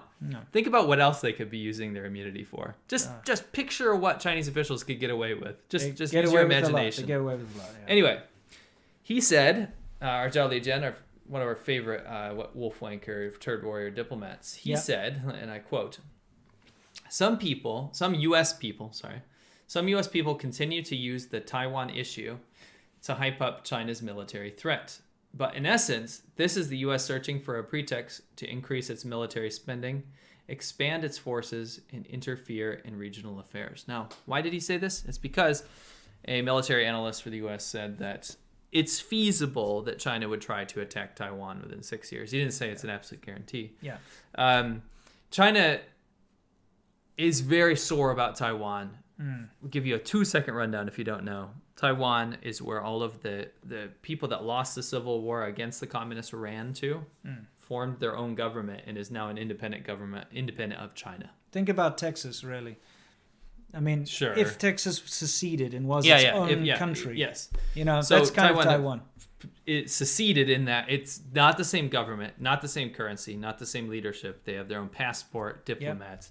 Everything is their own. Yeah, there's nothing to do with China. They built their own economy. It's amazing. All the high-tech stuff, Acer, all those, Taiwan has nothing to do with China. Yeah, no, totally. While China was shut off in its communist gulag phase of nonsense, Taiwan was engaging with the rest of the world. Correct. Taiwan's a completely different place. Yes. Now, China claims Taiwan. They said they want to come back to the mainland. No one in Taiwan wants that. Only 11% of people in Taiwan. Yeah. Nobody really in their right mind in Taiwan wants to be reunified with mainland China under the Communist Party of China. Sure. Now, Zhao Lijian is combating really a lot of propaganda that China puts out every year, because guess what? China puts out all the time that they're going to go to war with Taiwan and take it back. That is literally a consistency every year with Chinese propaganda. Yeah. But yet he has to go out there and say, no, it's U.S. U.S. just wants to say we're going to take back Taiwan. We're not going to take back Taiwan. U.S. just wants to say that because they want more military spending. Yeah, that's the thing. He's saying the U.S. says that China's going to attack Taiwan as an excuse to expand its own military. I mean, this is coming from a country that only expands its own military all the time. It doesn't need an excuse. It just wants to expand its own military. It's constantly expanding its own military. So he's basically trying to say, nah, they're doing this. Meanwhile, they're doing it worse. It's this stupid double standard. He's also insinuating that China is not making claims that it's going to go to war with Taiwan. Yeah. Oh, let's go to Chinese state media. Let's go look this just in. Global Times says... Returning U.S. forces to Taiwan will trigger reunification by force operation. That means go to war with Taiwan. Yeah. Oh, let's do another... Oh, Global Times, another Chinese state media? Yeah. The more trouble Taiwan creates, the sooner mainland will teach them a lesson. See, what else does he say? Deployment of U.S. forces to Taiwan means war. Global Times editorial. And my favorite. This is Global Times. Taiwan independence means war, not empty threat. Yeah. This is the Chinese mouthpiece here. Yeah. So Zhao Lijian, the wolf wanker, is saying, we didn't make any threats against Taiwan. How dare you, U.S.? You just want a military. Just using it as an excuse. Meanwhile, the Chinese state media is constantly blustering and threatening about this. And, you know, here's another thing. I'm going to go for a tiny tangent here, guys. But a lot of people accuse Western media of being very negative towards China and very biased towards China. And yeah, it's true. There's a lot of negative press these days about China. It has been for forever, since before I went to China. There's also a lot of positive. Yeah, there's also a lot of positive things, like people saying they're great at green energy and all this nonsense, right? But if you were to read the Chinese press, it's only negative crap about the West and about the USA and stuff. That's what people don't see. There's no balance, and I think it's because of this language barrier and this hyper focus on the US in the world. I think if people could read the Chinese news, they would actually see that it's worse than Western media when it comes to bias. It's not even a comparison. Yeah, it's all you read all day in the Chinese newspaper is how bad America is treating China, how bad America is. Look at all the terrible things happening in America. Look at how unstable America is. Look how unsafe America is. Look at all the gun violence. Look at all the protests. Look at all the racism. Look at all the this. Look at all the that. It's just negative, unfair bias against the West. And that's Chinese state media. And there is only one Chinese state media. You don't have CNN and Fox News and a balance of differing arsehole opinions. You have one arsehole, and what he says is what goes for all of everything. And that's not to say those issues don't exist in the US. The reason that you say unfair is because a lot of it's not based in fact whatsoever. Sure. It's based in pure bullshit. Yeah, that's right. And that's the problem. Is yes, there's a lot of issues, right? Mm-hmm. But and maybe the article is based in some of those things, but at the end of the day, it's really just furthering its narrative as to how much better it is. Yeah, and the biggest issue I take with this is that if you're going to accuse Western media of being biased, you have to look at the Chinese media too, and you will realize it's actually more biased. Right, and I guess that the thing is, you got to look at who's furthering what, right? Yeah. When Western media are Western media. What is Western? What does that even mean? Because are you going to say that like Al Jazeera or these other? Yeah, those are Western. Is that Western media? It's just anything that's not Chinese, right? Foreign media. Foreign media, right? Maybe like it's all the same. Outside of China media. Right, correct. Because, I mean, it includes Japan. That's actually what they're saying. Yeah, it includes Japan and Korea. That's not Western media. That's freaking, Asian media. Eastern media. Eastern media. Every media outside of China is being accused of being biased against China. It tells you something when every media outside of China is biased. There's a reason. This is the way I look at it, is that all of the news stories within China, or just the media about the West or anywhere outside of China, the negative press, the reason it exists is to further its own agenda, because it needs to sell the idea to its people that you're living in an authoritarian state, but it's worse elsewhere. Yeah. And that's the only reason this exists. Why would you need to say that stuff otherwise? Yeah. If you're reading a negative piece about China, let's say you're reading Wall Street Journal, it's saying China's expanding its force in the South China Sea. Yeah. The Wall Street Journal is not furthering an agenda of something necessarily, right? In that article, you're reading something that's based on fact that says, hey, there's more and more expansion militarily in the South China Sea from China. Yeah. It's truly happening. It is. And what that's doing is informing the populace or the public about what's happening and maybe the military ambitions of China. Yeah. Whereas China's using the media to say, look at how bad the West is, look at how bad America is, because our system is better and you don't ever have any reason to go there or do this. You can trust us, trust us to take away your rights. Yeah. And trust us that we'll make everything okay for you. The other place is really, really bad. And that's what it is. You don't need propaganda if what you're doing is correct. Yeah. Why do you see like my video on Wednesday, yesterday?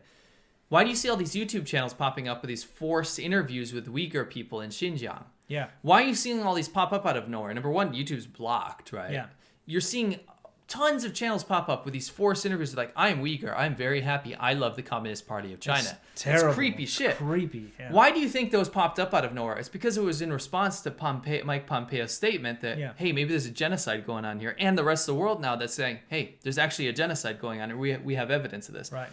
If you really don't have a genocide going on, then you don't need to make the propaganda. Sure. You need to make propaganda and lies to go and convince people otherwise because it's a lie. Yeah. And that's consistently, if you take away anything from what Winston and I say in our videos, you have to walk away from pretty much everything that comes out of Chinese state media or the Chinese government in general. Yeah. And understand why you know anything about this is because it's a lie. Yeah. That's why it's being portrayed to you. Yeah, that's it. I mean, the media there is only there to serve the state. Right. And to push the state's message and to make people believe what the state wants them to believe. You can't say that about Western media because Western media is all there about views. No. So they will sensationalize things and they will focus on different things. In general, yeah. But it's not there, like the American press is not there to serve the government. It's certainly not. It's always attacking the government, to be honest. The state media, it is. The state media in China is only there to serve the government, to lift it up and to prove what the government wants to say. It's a horrible situation. And censored when it doesn't. Yeah. Right, so. Yeah, exactly. It's not what you think. The comparisons to West, I just hate when people make this. My least favorite thing is when, like, Chinese people know that they have no choice. Yeah. Right? A lot of them just know that they have no choice. When I see Western people always making the equivalency, oh, it's just as bad here. No, it's not. And it's not getting worse in the same trajectory. Sure. You're making the wrong comparison. Because comparing the Western media to Chinese media means you've gotten means you ignored what Winston just said. The entire principle of their existence is opposing. Yeah, it's different. Right? It's different. You can't compare. It's not apples and apples. No. Yeah, it's apples and fucking rotten bananas, you know, if that makes sense. Anyway, time for us to move on to our Q&A section where we answer your questions and you question our answers, everybody. So let's buckle up and you know what they say? Sit forward, tense up, and let's begin. Okay. Why do we have to tense up? Well, you know, they always say sit back and relax. Oh, sit forward, tense up. Yeah. I like that, actually. Yeah. Sit forward, tense up, and let's begin. Let's do it. Retro says, I've been watching on and off for about 2 years now. I appreciate what you do. Thank you. Helped inform me about the truth. As such, I'd like to ask you about ways I can fight against this tyranny. We get this question all the time. It's about awareness. It's about knowing what's going on. And guys, you know, my video tomorrow talks about this a lot, but you have to decide within yourself what you're going to do when it comes to dealing with China, because you, as a consumer, do have an option. You can actually actively avoid buying Chinese goods. I know it's difficult. Most everything's made in China these days, but you can at least consciously try to avoid it. You know, that's probably the best thing you can do from just a very simple level.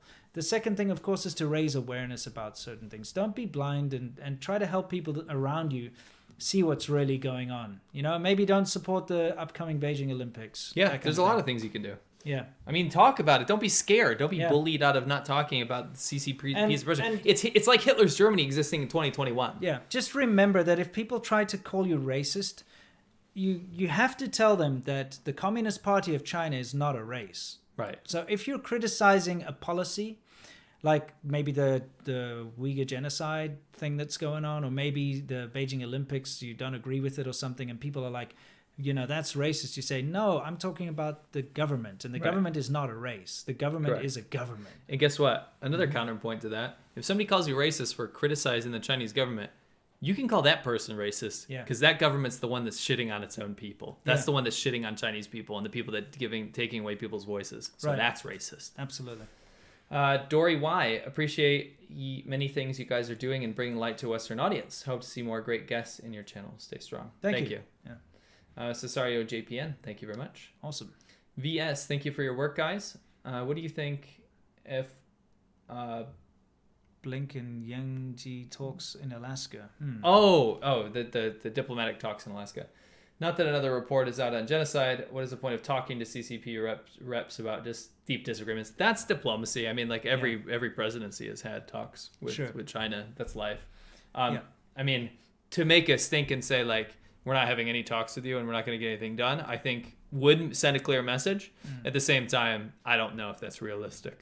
Yeah, this whole thing, like, at least it's coming to light. This, these reports about the genocide and stuff. The more of this that gets out there, the better. Sure.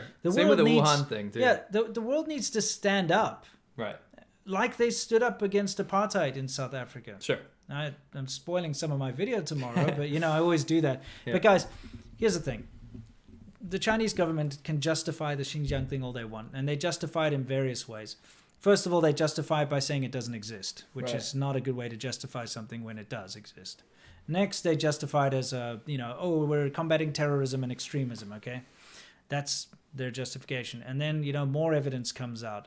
Then they start to say, it's not your business. Don't meddle with our Chinese internal stuff. This is our thing. It's got nothing to do with you but out, right? The apartheid government was exactly the same.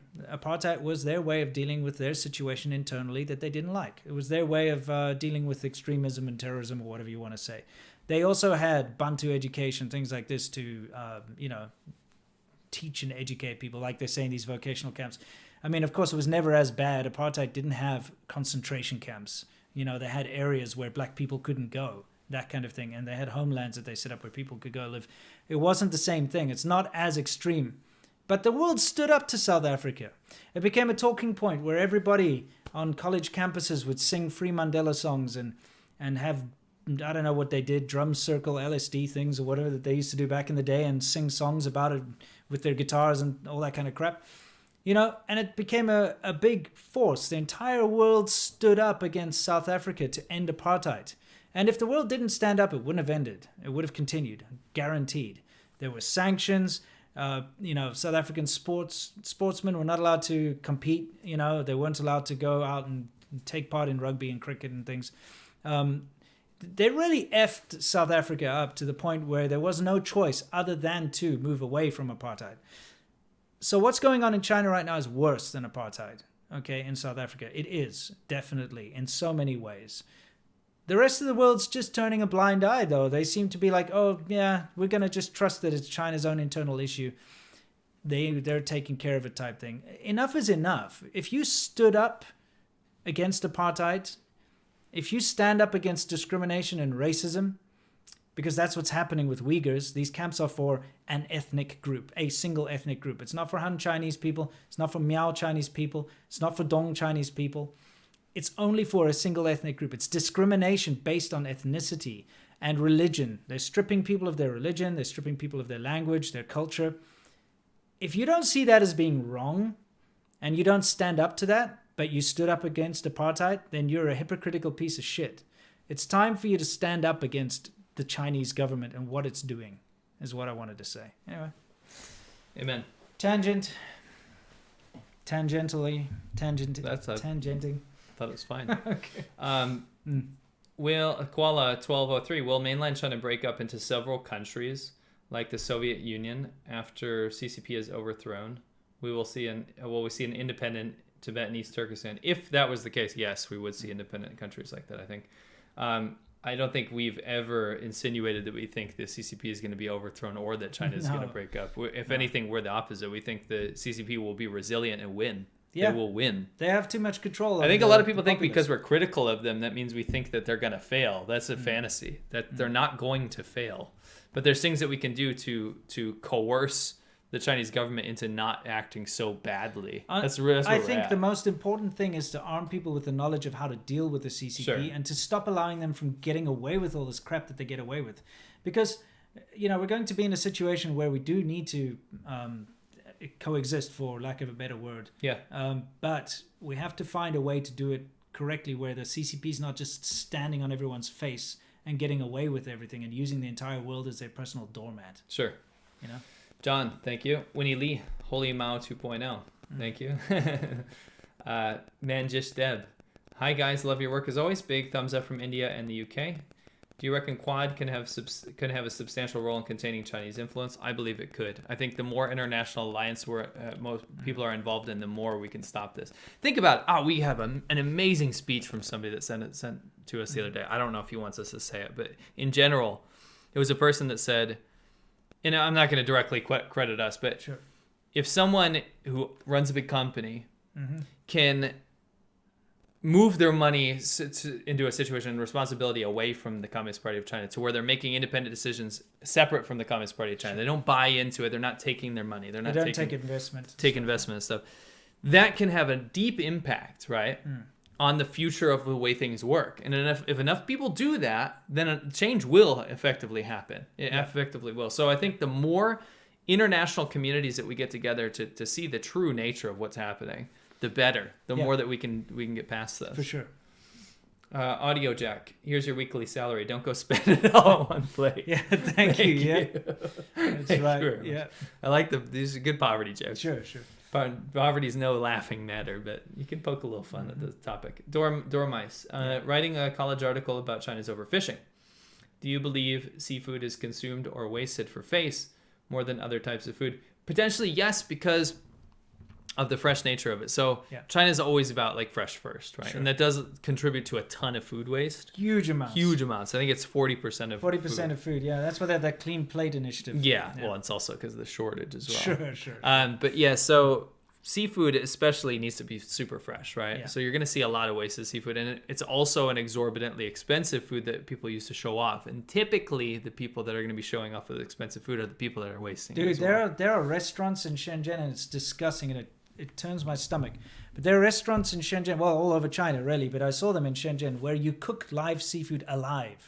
You know, they have like a pot, and you put like an octopus in there, or you put a whatever. The octopus F's me up because octopus are sentient. It doesn't matter what this, like whatever you order there, they put it living and moving around, and you cook it on your table alive. You boil this thing alive. Japan does that too. Alive. Yeah, of course. But I saw these things all over. Yeah. It just proves your point that the fact is the fresher the better when it comes to seafood. Yeah. And, you know, it's just horrible. I can't handle that kind of thing because I think that's freaking animal cruelty. I don't care if it's seafood or whatever. And I know people boil lobsters alive and stuff. When you're throwing like an octopus in there, that's messed up. A frog, it doesn't matter. Octopus is messed up. Look, it doesn't matter. It's like whatever random thing on the menu, you just cooking it alive. I'm like, dude, that's just not human. You know, what's wrong with you? Hit it over the head. I don't care if you eat the thing.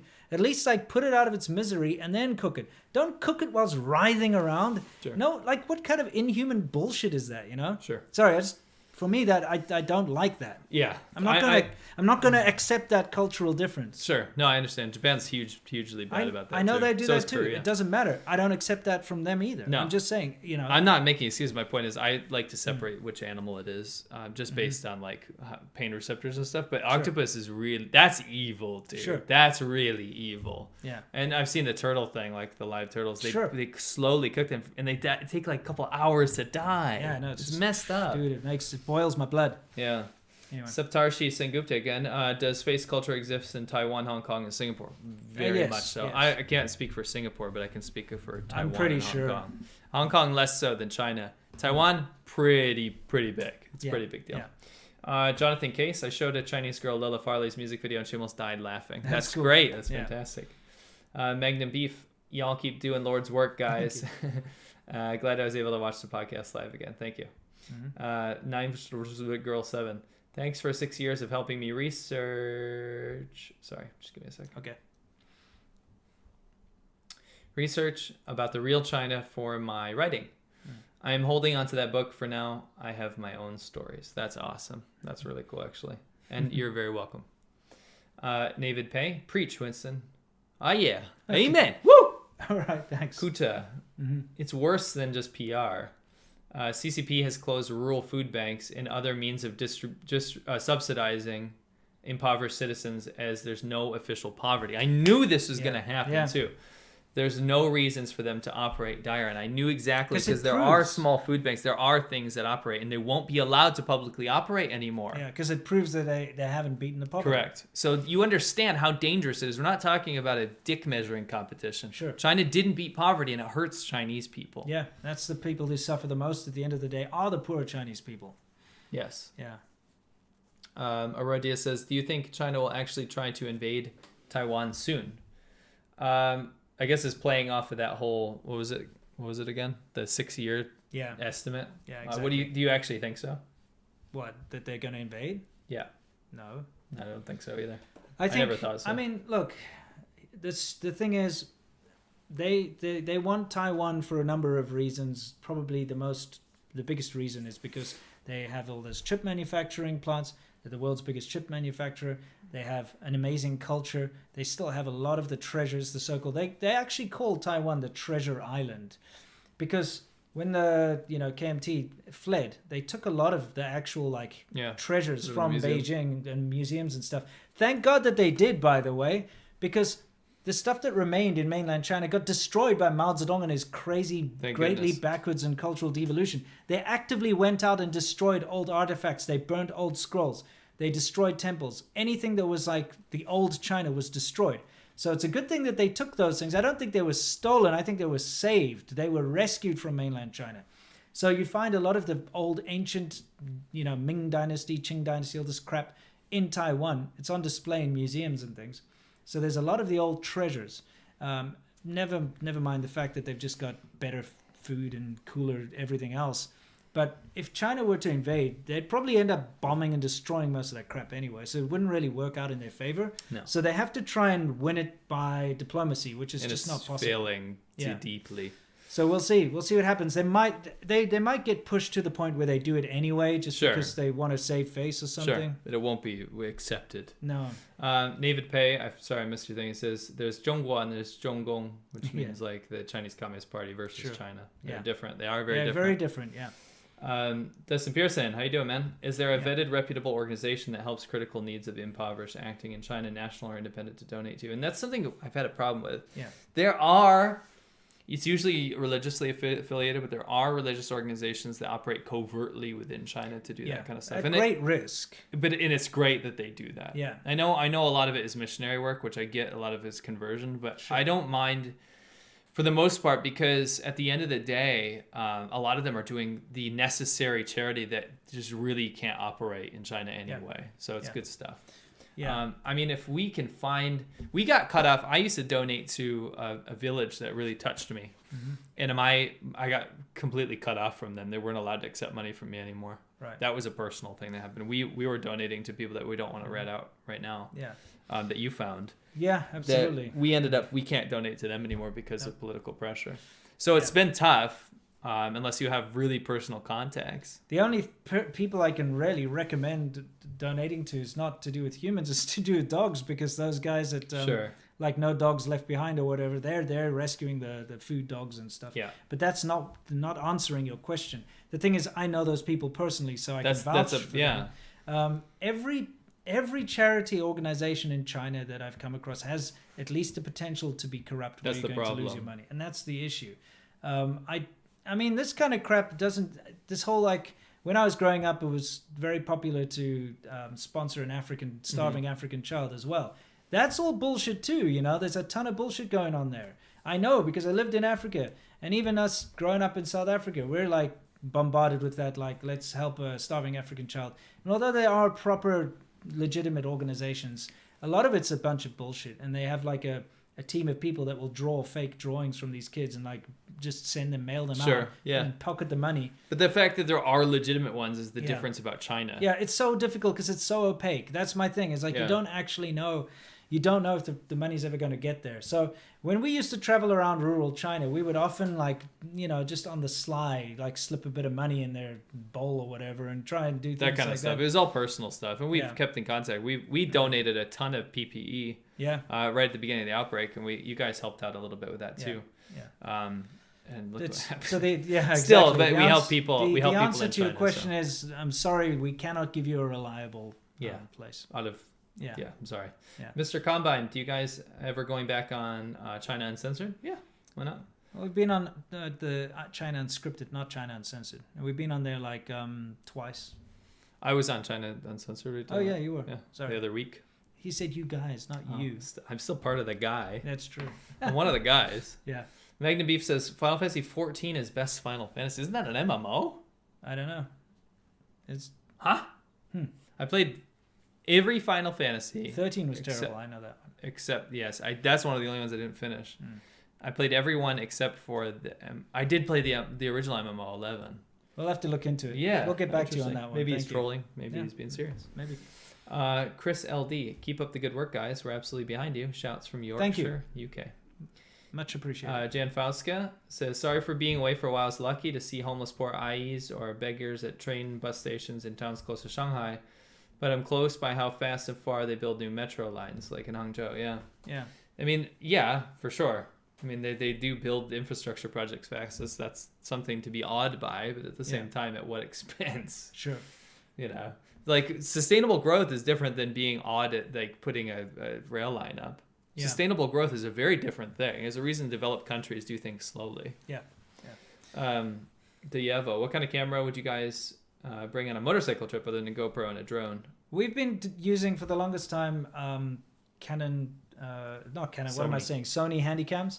The Sony FDR 4K Handycam. AXP55. AXP55. AXP55 is what we use. It's 4K. It's got incredible stabilization, battery life. That's the one with the projector. The one in America that you can buy is called AXP30 or something. Yeah, it's but just look up a Sony 4K Handycam. That's all you need. It's got a gimbal in it. It's been so reliable. I think we bought them for conquering northern China. We're using it now. Yeah, that's actually what we're streaming on. Is one of them. And it does 4K and it does very good 1080. Yeah. And it's rugged and it's very good. We take it around for all this stuff. But I'm going to be honest with you now. The new phones, like the newest iPhones. iPhone 12 Pro Max. Yeah, if you can get your hands on one of those really expensive phones, they do almost as good, if not better. So you're going to carry it around with you anyway. The thing is, the reason I would still recommend the Handycam, Sony 4K Handycam, is because of the zoom. Yeah. So if you want to zoom in on details and stuff, that's just something you can't get with a phone. Yeah. And it's still, at the end of the day, going to be better picture quality, especially in low light. Yeah. Well, no. In low light. No. In low light, it's worse. You think so? Yes, compared to the new iPhone 12? Yeah, it's worse. Yeah, I suppose. In low light, it's worse. But that doesn't matter. It's stabilization and the fact that you can just pull it out and record, and you can put a massive SD card in there and it just goes. And the best thing is it doesn't overheat or anything. And we've taken them through some harsh conditions. Yeah. My one still works. I use it all the time. Yep. So yeah, that's what we suggest. Yeah. Mark Little says, how long would it take for Elon Musk to discover the CCP is stealing him blind? I mean, he's not stupid, right? He must know what's going on. There must be something else in it that we don't he probably is willing to. A lot of companies are willing to allow that to happen. It's true. Because it works to their advantage if they get access to the market. So yeah. He's also one of those people that's like, screw it. Like, everyone's technology is everyone's stuff, you know? The thing is, remember with the Chevy Spark? They made the QQ, Cherry QQ, an exact copy of the Chevy Spark. Exact copy. You can take the doors off of a Chevy Spark, put it on a QQ. Everything is interchangeable. So they made this exact copy and started selling it in China. And of course, it sold very well because it was like the cheapest car. It's one of the most common cars you'll see. Yeah, at least it used to be. Not anymore. Not so much now. Yeah, because it's too poverty for most people. Anyway, so they're selling this knockoff, and Chevy is like, screw this, and they try to sue Cherry, which again, Cherry, Chevy, it's just the logo's almost the same, the name's almost the same. It's not with two R's, it's just one R. Yeah. So it's ridiculous, right? So Cherry QQ is the Chevy Spark. They try to sue them, but the backlash that they got from like the suing, because they riled up the nationalists, and this is their biggest weapon, is they're like, this company, Chevy, this General Motors or whatever, hates China. They're trying to, attack our Chinese companies. And so everybody started to boycott General Motors products. So General Motors was like, you know what? Forget about it. We're not going to sue you. So they capitulated. They allowed the Chinese company to steal their IP, steal their car, sell their car, a copy of their car for like peanuts, lose that entire segment of the market just because they didn't want to lose the rest of the market. Yeah. So I think that kind of motivation is probably what Elon Musk's doing. Is he's probably like, you know what? They're stealing my battery technology. They're going to steal my car technology. They're going to steal all this, but I can still sell Tesla inside China. Right. Something like that. Sure. That's a good point. Thomas F., you ever think about coming to Austria? Riding besides the Danube and Wachau would be amazing. I also ride myself and own an Airbnb there. Would love to, I should say, B&B. B&B there would be happy to welcome you as my guest. Thank you, man. Appreciate Absolutely. it. We'd love to do that, yeah. Koala, when this is all over, we'll look you up. Koala 1203. Thoughts on Botswana, Winston? I was very young when I went there, so my thoughts are very blurry. John, but I remember the toilets weren't as bad as China. John Ratfink, take my money for nothing. Okay, thank you. Clever to say, just kidding. Wondering if you're going to do a video on Chinese tongs in US that would be interesting? Like 中国通? Or tongs, like maybe it's talking about triads. Oh, I don't know. We'll look into that. Rum Runner, y'all mentioned that you won't go to Cambodia because the CCP agents make it unsafe. Are there other countries where the CCP has that much control? Cambodia is definitely top on the list for that. It is just a vassal state for the CCP. Hong Kong, that's fully absorbed. I'm trying to think. Laos, I probably wouldn't go to Laos now. Yeah. Laos has been fully integrated into China more or less. Right. Other than that, I mean North Korea, but that's a joke. Yeah. Other than that, no. I think you'd be fine. Most countries don't want to get egg on their face to like, if they did the CCP's bidding, it would be massive news. Sure. And it would look really bad if they were doing like assassin work for them. Right. Case closed 93. Do you agree South Africa has always been a one-party state? First the Nationalist Party and then the ANC. I mean, to a degree, but the fact that you do have other parties there that can at least go and debate, and go out there. You got the Democratic Party and the various the EFF and all that nonsense. I mean, you do have different parties, so they can go out there and do their rallies and stuff. I suppose from that point of view, no. But from the point of view of actual control over the country, yeah, pretty much. 11 says, Wai Jiao Bu X. I don't know what the joke is here. Do you know? No. The Wai Jiao Bu means the Ministry of Foreign Affairs. Yeah. And this is Gang Jiao Bu. I just thought you repeated it. Gang Jiao Bu. Yeah. It means like the anal department. Yeah, that's what it is. Yes. Okay, now I get the joke. Okay. CNC engineer, just a suggestion. Looking into problems into the U.S. may broaden your channel and perhaps a new perspective on China's corruption and also make you guys appear less biased. Just my 2 cents. Also, I give charity on Thanksgiving. See, we do. Yeah. It's just that our focus is on China, right? There's enough channels out there that completely are dedicated to American politics. And bashing America. It doesn't mean we don't understand it. It doesn't mean we don't look into it. And we talk about We include it. I mean, when I did my thing about the girl eating a rat or whatever, I showed that showed footage that we went to Skid Row to show how awful it was. Skid Row to show the homeless people. It was horrible. Yeah. We're not hiding anything. That's the thing. And sometimes comparisons are necessary, but not really all the time. When you're talking about a specific problem in China, it doesn't help always to have a counterpoint, because this whataboutism thing isn't correct. If somebody is on fire and you say that man is on fire, it doesn't help to say that man is on fire, but you know what? So's that guy, and that other guy that I met 10 years ago, he was on fire too. No, right now that man's on fire. It needs to be dealt with. So, it doesn't always need to be compared with other stuff. That makes sense? Sure, I agree. Oh man, our moderator got rid of a thing. It said more like Ko Jiao Bu. Why'd you get rid of that, Mod? God, that's hilarious. Yeah. O'Connell 07, love your work, guys. Greetings from Ireland. Enjoy a beer from me ahead of St. Patrick's Day. St. Patrick's Day is coming up. Eh? Yeah, that's right. Thank you. Appreciate it. Subtarshi Sengupta again. Do older people in China who have lived through the war love the CCP simply because it provided respite from the chaos and anarchy of the warlord era? It's more like they don't have a choice, and you kind of just realize that every leadership in China is going to be shit, and you're going to have to eat bitter, suffer, basically. Yeah, you also have to realize that the people that survived through all of that are usually the people that were willing to go along with the Communist Party. You have to understand that when you're living in a situation where ratting out your relatives, is rewarded. Serving the government, doing dastardly things for the government is rewarded. Everyone's starving, and you have to fight to basically survive. It's usually the cunning, tougher, more meaner people that survive in a situation like that. Because if you've got a guy who's altruistic and helping people and things like that, and doesn't believe in what's going on with the communists or something, he'll be the first target. Anyone who's there is soft is going to be basically taken care of. And all you have left are the real tough nails.